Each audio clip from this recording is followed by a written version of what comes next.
દર્શક મિત્રો, આજે હું તમને એક સરદાર વલ્લભભાઈ પટેલની ગૌરવ ગાથા સંભળાવીશ. સરદાર વલ્લભભાઈ પટેલ ભણવામાં આદર્શ અને સહનશીલતામાં શ્રેષ્ઠ હતા.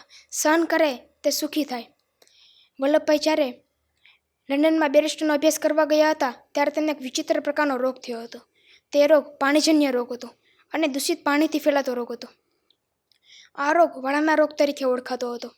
આ રોગ માટે ઓપરેશન કરવા માટે તેને ડૉક્ટર મળવા ખૂબ મુશ્કેલ હતા. આ રોગ વધતો જતો હતો, તેથી તેને નિષ્ણાત ડૉક્ટરો મળવા પણ મુશ્કેલ હતા. કારણ કે આ રોગ આ પ્રદેશનો ન હોવાથી તેમને ડૉક્ટરો મળવા બહુ મુશ્કેલ હતા. આ રોગથી સરદાર વલ્લભભાઈ પટેલને પગમાં દુખાવો વધતો જતો હતો, તેથી તાત્કાલિક ઓપરેશન કરાવવું ખૂબ જ જરૂરી હતું.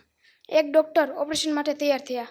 ડૉક્ટરે સમજાવ્યું કે તમે બેભાન કર્યા વગર તમને આ ઓપરેશન કરવાનું રહેશે તો તમને આ જલ્દી રોગ મટી જશે, પણ તમને બેભાન કરીને આ રોગનું ઓપરેશન કરવાનું રહેશે તો તમને લાંબો સમય આ રોગ મટતા થશે. સરદાર વલ્લભભાઈ પટેલને બાકરોલમાં બનેલી ઘટના યાદ આવે છે. જ્યારે તેમને બગલમાં ગુમડું થયેલું ત્યારે તેમને ધગધગતા સળિયાથી તે બગલનું ગુમડું ફોડી નાખ્યું. એમાં પીડા નહોતી થઈ તો આમાં શું પીડા થશે, એમ વિચારીને સરદાર વલ્લભભાઈ પટેલે ડૉક્ટરને એનેસ્થેસિયા વગર ઓપરેશન કરવાની છૂટ આપી. સરદાર વલ્લભભાઈ પટેલે પગનું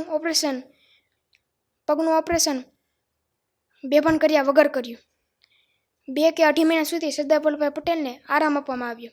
પરદેશમાં તેને કોઈ સગા સંબંધીઓ ન હોવાથી તેમને પીડા વધુ થતી હતી. તે સમયે સરદાર વલ્લભભાઈ પટેલે તેણે એક પત્ર લખ્યો હતો. તે પત્રમાં આ પીડાનું વર્ણન નહોતું કર્યું. તેણે પોતાના પીડાના દુઃખના ગુણા ગાઈને પોતે જ મૌન રહેવાનું તેને નક્કી કર્યું હતું. આપણે નાની નાની બાબતોમાં મોટી બાબત આપણે પરિવારજનોને બતાવીએ છીએ ત્યારે પરિવારજનો બહુ દુઃખી થાય છે. સુખ અને દુઃખ છે તે માણસના મનનું કારણ છે, પણ જે માણસનું મન મજબૂત હોય છે તેને કોઈથી દુઃખ નથી થતું.